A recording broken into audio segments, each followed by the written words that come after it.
we've got a surprise update on one of the most prized right shoulders in all of Cleveland sports.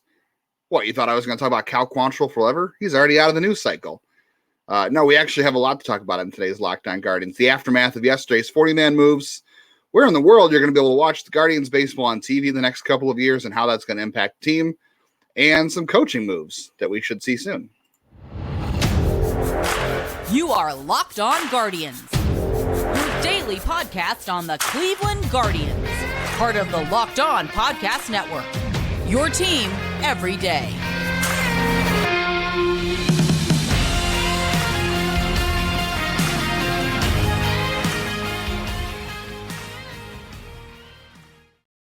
What is up, everybody? Welcome to another edition of Locked On Guardians. I'm your host, Justin Latta. Before we get things rolling today, I want to let you know that today's episode is sponsored by FanDuel. Today's episode brought to you by FanDuel. Make every moment more. Right now, new customers get $150 in bonus bets for any winning $5 moneyline bet. That's $150 if your team wins. Visit FanDuel.com/lockedon to get started. By now, you might have noticed Jeff Ellis not with me today. He's out sick. I can confirm that it is not a cat-related illness/injury, or can I? If you're watching on YouTube, I don't know. Well, I wish Jeff the best. We'll get him back hopefully here soon. Get over that. We actually have a lot to get into today, and I'm sorry Jeff's not here because things are moving quickly, or they're moving in an interesting direction, and I got to be honest, none of it's good. I don't know if I love it. Very quickly, you haven't been here before, this on Fast Channels. I'm Justin Latta. You can get our podcast everywhere. You can get podcasts when we're free everywhere. And we're on YouTube. Actually, while we're talking about this, we are super close to 2,000 subscriptions on YouTube. So if you can share with a friend if you like the podcast, if you want them to hear more about Guardians baseball, if they're into that kind of thing, please help us. We are super close to 2,000 subscriptions on YouTube. And would love to get there before the start of the new season, really before the start of the new year. So if you could help us out there, we'd appreciate it. If you're not subscribed, take the time to click and do so, or share with a friend to get them to subscribe with us. All right, so very quickly then. We already know that, obviously, the Cal Quantrill's off the roster. Cleveland has 7 days to trade him or put him out. Other teams claim on waivers, or whatever number of things you can do when you DFA a guy. Chris Antonetti met with reporters over Zoom today on Wednesday, to kind of go over what the situation is and how they arrived at these decisions. And, basically said that at this point of the offseason where they felt like they could put the potential arbitration figure that Cal Quantrill was due, which was roughly about $6.6 million.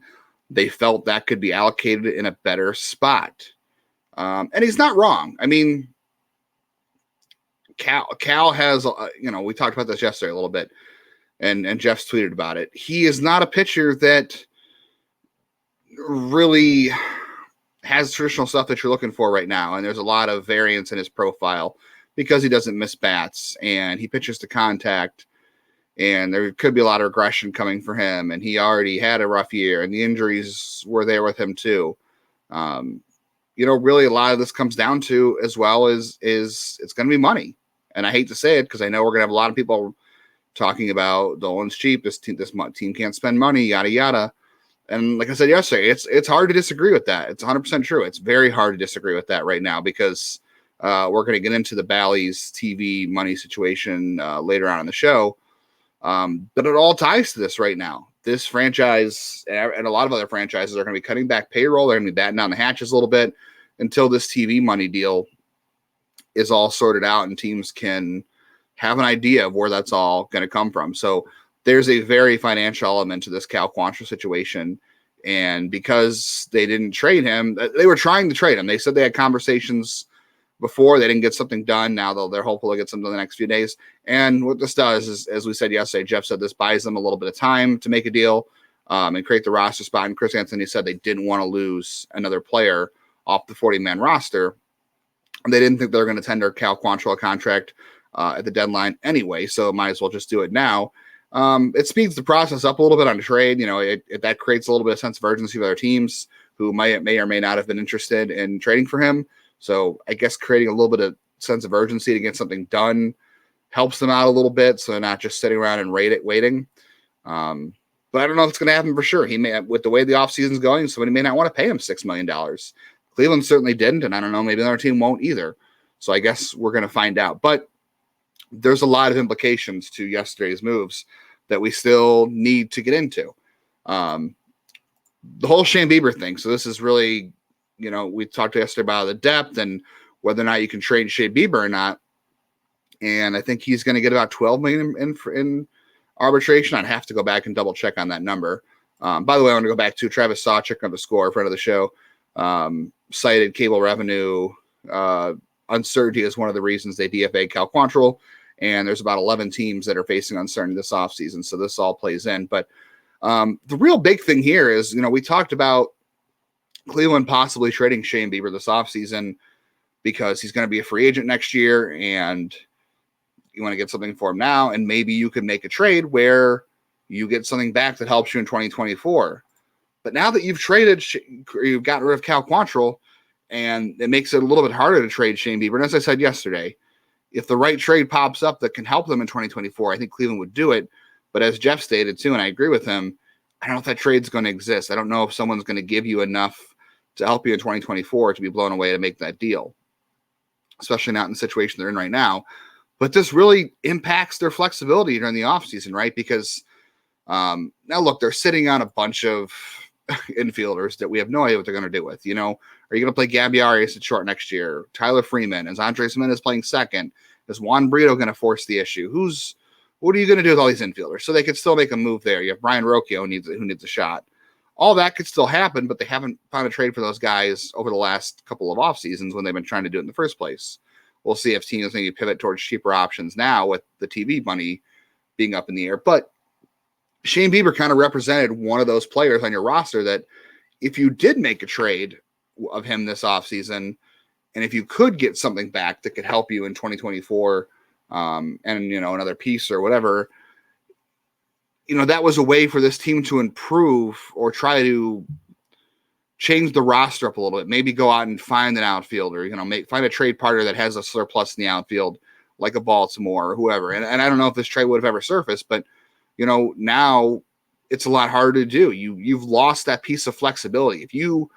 If Cleveland decides that they're going to retain Shane Bieber and maybe DFA and Cal Quantrill goes into the ability to pay his salary now because you decided we'd rather spend the money on $6 million going to have to Shane Bieber's arbitration figure for his final year than pay it to send it on Cal Quantrill, which I certainly understand, even though Shane Bieber has had his issues as well. But now, you've sort of taken the option of trading him off the table, or at least you've lessened the odds of doing so. And that hurts this team's flexibility going into the offseason. That feels like it's one less move this team can make. It's one less chip you have to try to rework this roster and to find better hitting and get something for Shane Bieber now rather than wait till the season starts. Like, this is one piece off your chessboard of the offseason possibly. I'm not saying it's 100% off the table because you can never say that, but it definitely feels like it's a move they are less likely to make now than they were before the Cal Quantrill news. And that just really limits what they can do this offseason because they're probably not going to be going and spending in free agency. They're probably not going to be adding a lot of payroll based on this move. Like, you can already sit there and see that payroll is probably going to be repeated. I think right now, Zach Meisel said it's going to be projected about $85 million based on who's coming back, based on our figures, all that stuff. So I don't see them adding a whole lot into that. And what other impacts is that going to have on the roster? Because the one other area I look at right now that I don't like what I'm seeing is the Ramon Laureano situation.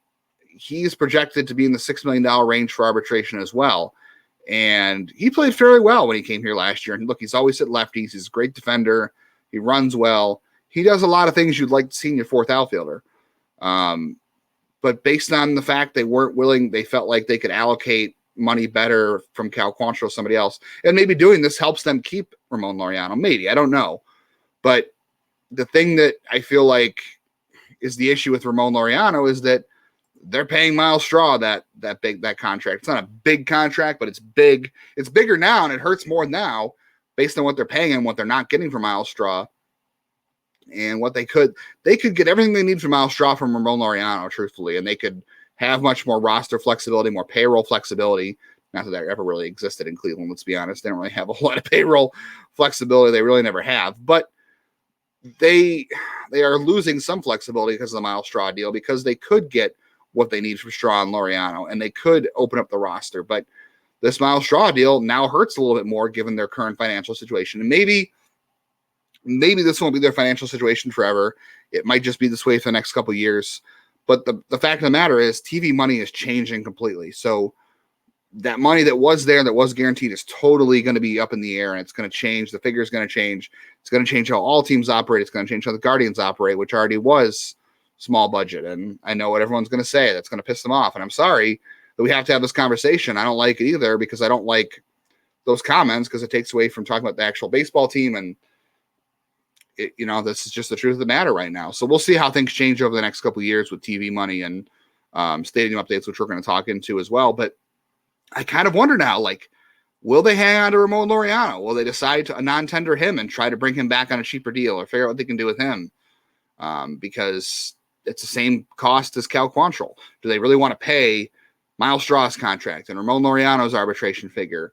I don't know. It makes me question it. I'm hoping they hang on to Ramon Laureano. I think he's a useful piece, but I have to question now whether or not they will, because he's getting close. He might get close to the same money Cal was going to make. And do they want to open their options to be able to maybe move that money elsewhere? And if they didn't have the Miles Straw contract hampering them right now, would they be able to have a little more flexibility for what flexibility represents for this team? Maybe. We'll see. All right. I still want to talk about more aftermath of the 40-man roster moves yesterday. We'll get into the TV situation. We'll get into some coaching situations. We'll get into that very important shoulder update of one of the most prized right arms in Cleveland. Stay tuned.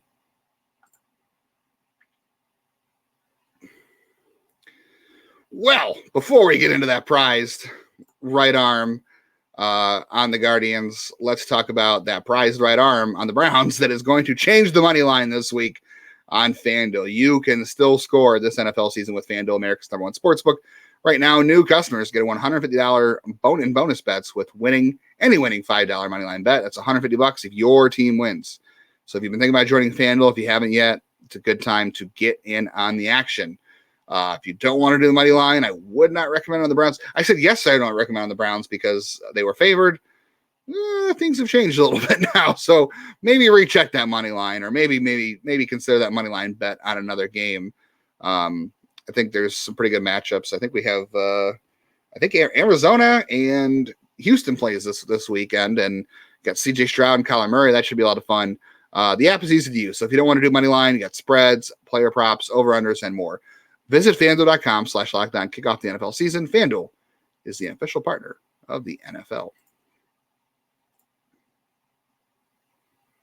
Before we get into more of the money and 40-man aftermath, I want to let you know LockedOn has launched the first ever national sports 24/7 streaming channel on YouTube. LockedOn Sports Today is here for your 24/7, covering the top stories of the day with local experts all around our network on LockedOn, plus our national shows that cover every league.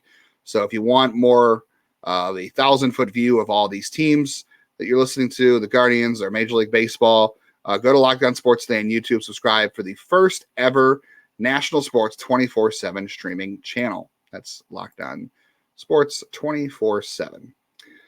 All right, so we talked about the Miles Straw deal holding Cleveland back a little bit. Now we have to question, are they going to get extensions done this offseason? Like the Tanner Bybee one, Jeff already said, probably don't bet on it this offseason. Now I'd bet on it even less.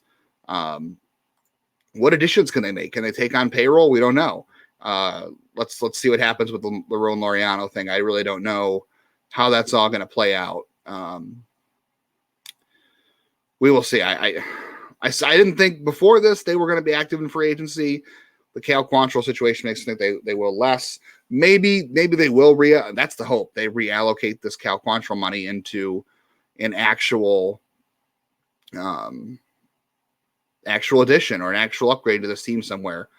Some of it's going to have to be in pitching depth. I don't know if they're going to spend any real money on pitching depth, but they're going to have to acquire some, obviously. And Chris Antonetti, did acknowledge the fact that they were going to have to find some pitching depth, that they liked some of the guys they have now. And he acknowledged they had 14 starters last year, which isn't great, but he now they're going to build some depth. They just like who they have at the top, and we do too. It's a lot of uncertainty. There's a lot of upside, but there's a lot of uncertainty. So I don't know what all additions you can expect this offseason now, but it's fair to question what moves will be made. Look, there's still promise on this roster, right? There's still good pitching. You've got Bo Naylor. I like Betancourt as a backup.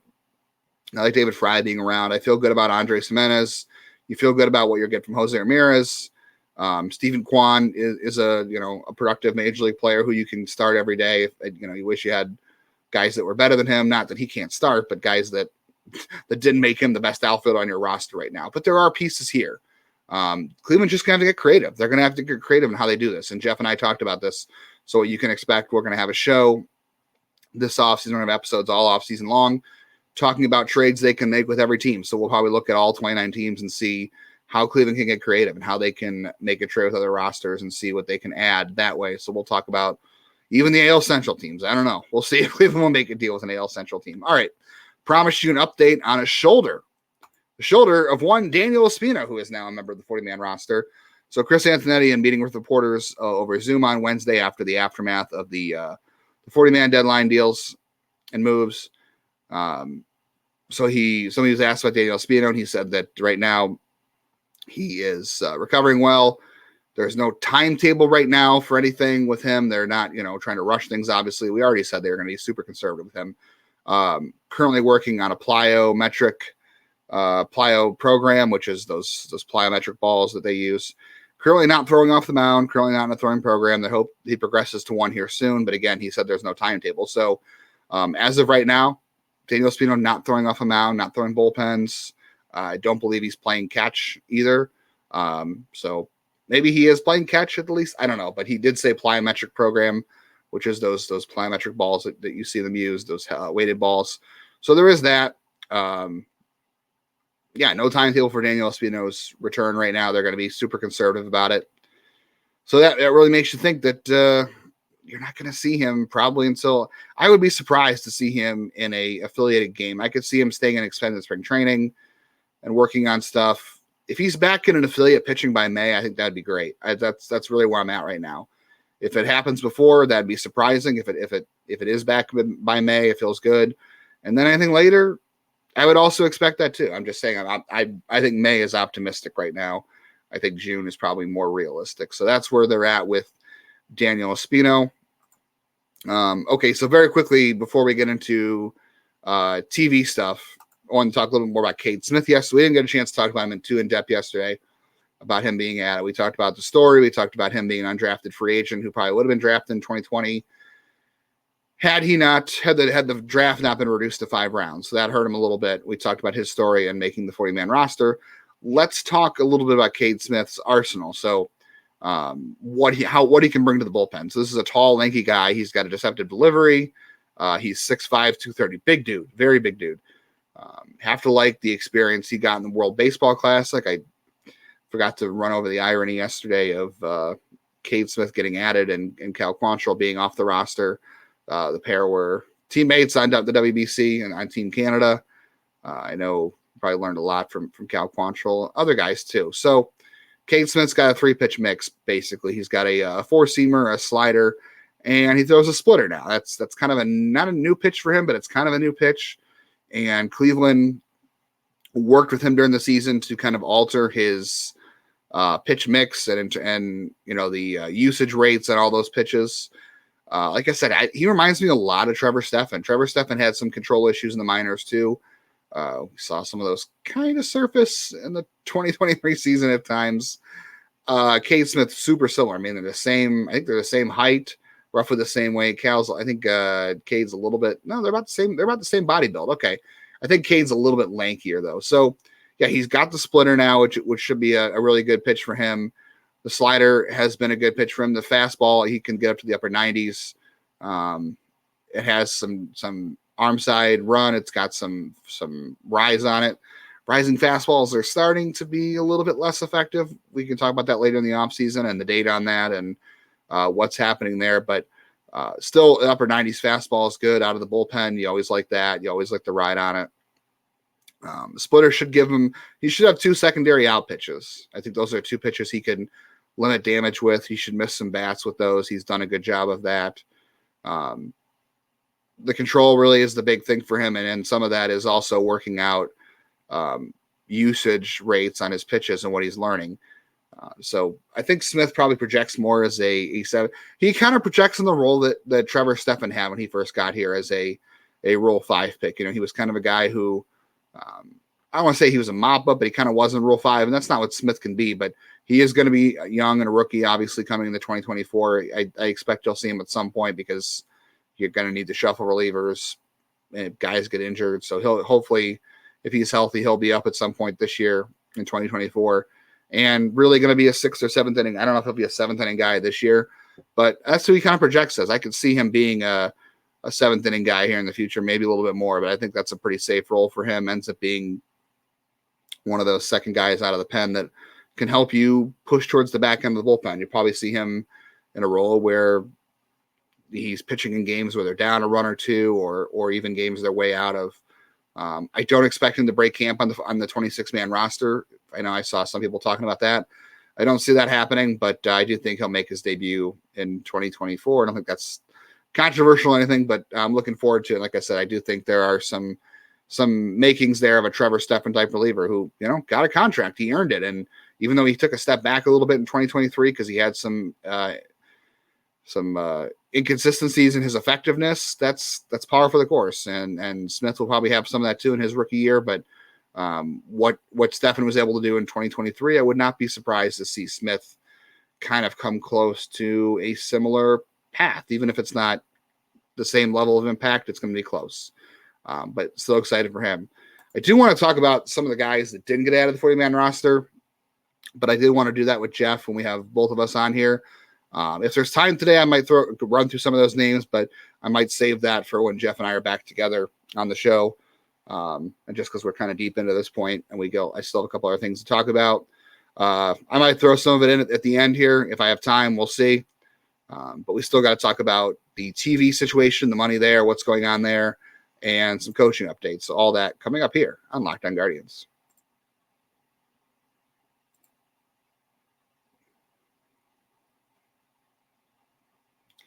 All right, so things were already getting weird with this TV situation anyway. Bally's is already saying, the Diamond Sports Group, who owns Bally's, they're already saying they want out of the MLB streaming, offering games, contracts for games, and broadcasting Major League Baseball games on TV. So after 2024, so they're already saying they're not going to be broadcasting games after 2024. So anybody who's got to deal with Bally's right now after 2024 is going to need a new TV partner. I think that's 11 teams. I think Travis Sawchuk, again, pointed a lot of this out. The Twins, the Padres, the Rangers, Cleveland. There's a bunch of other teams out there who have contracts with Bally's that are tied to Diamond Sports that have some revenue uncertainty now. Well, there was an update from The Athletic today from Evan Trellick on the Diamond Sports Group, and it sounds like the Diamond Sports Group and Bally's wants to drop the Rangers and the Guardians from 2024. So not only was Cleveland going to need a new contract after 2024 anyway with a new TV partner, they may need to find a new host in 2024 itself. Where baseball is going to be broadcast to Cleveland sports fans. I have no idea. This is going to get, hopefully all this plays out in the courtrooms over the offseason and they can go into spring training knowing where you can watch games. I certainly need to have that certainty in my life too. But the quote from the lawyer was, "Our intention is to broadcast almost all of our Major League Baseball teams next year. There are a few, very few, we do not have agreements in place for, and frankly, at this point, are too expensive for us to broadcast without concessions. I am told those discussions are taking place. There have been reach outs to both teams involved, and both those teams are expected to be the Rangers and the Guardians. And Cleveland.com reported that the Guardians received $55 million in 2023 from Bally Sports. The Rangers received $111 million. So big difference there in TV money. And look, TV money was all where it's at for all these years that money was being spent in baseball, everybody said this money, this revenue, this spending is coming from TV money. It's not coming from ticket sales. The good thing for the Guardians is ticket sales were up last year. Whether or not that translates into what they do with the payroll, if that can offset some of the TV losses, I don't know. The $55 million definitely is less than what they were supposed to get. I think they're supposed to get a lot more than that. Major League Baseball had to take over the Padres broadcast because they were dropped from Bally, and they had to pay, I think, 80% of the TV contract to the Padres that was supposed to be promised from Bally. So San Diego only got 80% of that, which, might have played a part in them having to go get that short-term loan that everybody was up in arms about, that they didn't get their 100% of their TV money they were promised because that deal got pulled from them unexpectedly after all this happened. They didn't know. And now the Guardians don't know. And Chris Antonetti, to his credit, said, it's still up in the air. We don't know how to account for it. He certainly didn't directly say, he did. Travis Sawchik says the uncertainty is a reason in the Cal Quantrill move. It's going to affect how they plan this offseason. He told Zach Meisel that they don't have a framework for payroll right now. They're not saying so publicly. They continue to say that, but obviously they know what they can and can't spend this offseason. But as I stated a couple of solo shows a few weeks ago, TV money is running out. And I'm not saying it's running out in baseball, but it's changing. And Cleveland may get $0 from Bally's in 2024 from Diamond Sports Group, right? They may get $0 from them. They'll get some money from somebody somewhere. I don't know. So the original deal was that Major League Baseball was going to foot some of the money owed in those TV contracts from Bally and Diamond Sports Group to the teams that were impacted by this. They agreed to that for 2023. They did not go as far to say that they would do that in 2024. So even if Cleveland does get dropped by Bally and Diamond Sports Group for 2024, as of right now, we have no guarantees from Major League Baseball that they're going to commit to make up for those financial losses, or what percentage they would do it at. There's no guarantee at this time. That could change. We'll have to see how this all plays out, but those are only the two teams cited, so I don't know what Major League Baseball is going to do there. And you don't know where you can watch games. I don't know where you can watch games. It's a mess. This is why this is not good, though. This is the whole issue. The TV bubble, the TV money bubble has popped in baseball. You got money from the national contracts, and the local stuff is very up in the air. It's a mess. It's not good. And this is why I said a few weeks ago, these ballpark renovations, the real estate projects, the ballpark village concept that we keep hearing about with David Blitzer. That's why he was brought in to do this stuff, and that's what he wants to do.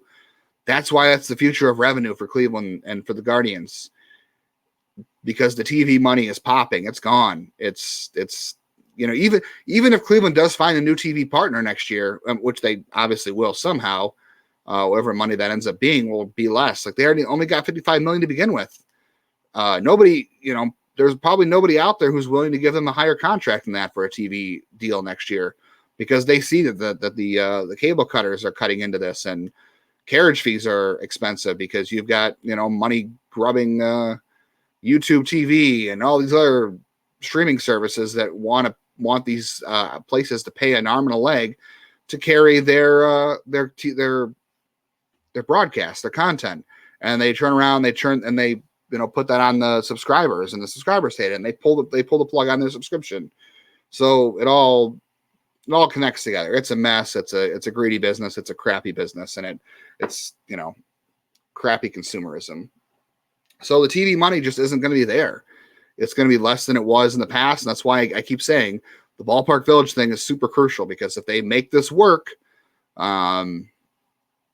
it brings an extra source of revenue. I think that's why they're focusing on this. So that's a few years away. This whole thing is a few years away, but that's why it's so important. And TV money ain't going to be what it used to be in Major League Baseball. And that's, this could impact the Guardians for a couple of years. We'll see what happens. But yeah, this is a team that already didn't spend a lot of money. I know what you're going to say. The Dolans have a lot of money. They should spend it anyway. But the reality is, none of these people are spending their money. Peter Seidler, who just passed away from the Padres, different breed.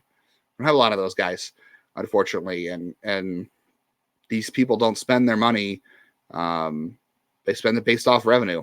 That's the reality of how things operate. You'd love to see somebody who has a little more revenue to spend, but the revenue is the revenue, and you got to be able to bring it in. All right, so really quickly before we get out of here on today's episode, DeMarlo Hale was going back to Toronto. He is their associate head coach rather than come back to Cleveland as their bench coach next year because of some bad, I don't know about bad blood, but certainly felt like he was passed over for the coaching or manager opportunity.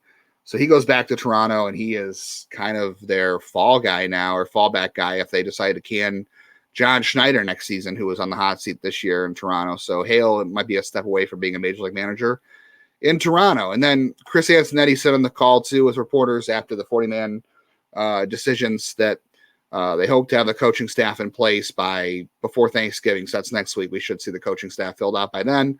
They need a bullpen coach. They need a bench coach. They need a replay coordinator and an infield coach. Like I said, I think John McDonald doesn't sound like he's interested in that based on what Zach Meisel said. So I don't know if John McDonald will be the guy at third base. We'll see what happens there. Would not be surprised, though, to see Brad Goldberg promoted to the bullpen role. I'm pulling for him, but we'll see what happens there in those roles. But you should hear by next week. All right, so we still have to we did our catcher review last week in 2023 for the Guardians. Catcher review, go back and listen to that. We have first base to go. We have third base. We're going to be doing some more positional reviews for 2023 coming up over the next several weeks as well. We talked about we're going to have a discussion about who the Guardians can trade for on 29 other teams. We're going to look at all 29 teams and discuss who the Guardians can target in a trade. They have to get creative and do all that stuff. So we got a lot of stuff coming up this offseason on Locked On Guardians. Please stay with us. And again, we really appreciate you guys tuning in every day, downloading, rating, subscribing, reviewing. All that stuff really helps. Help us get to 2K on YouTube coming up here. We're so close. Would love to get there by the new year. Thank you for tuning in and doing your part. Thank you for listening, all the kind words. And go Guardians, go.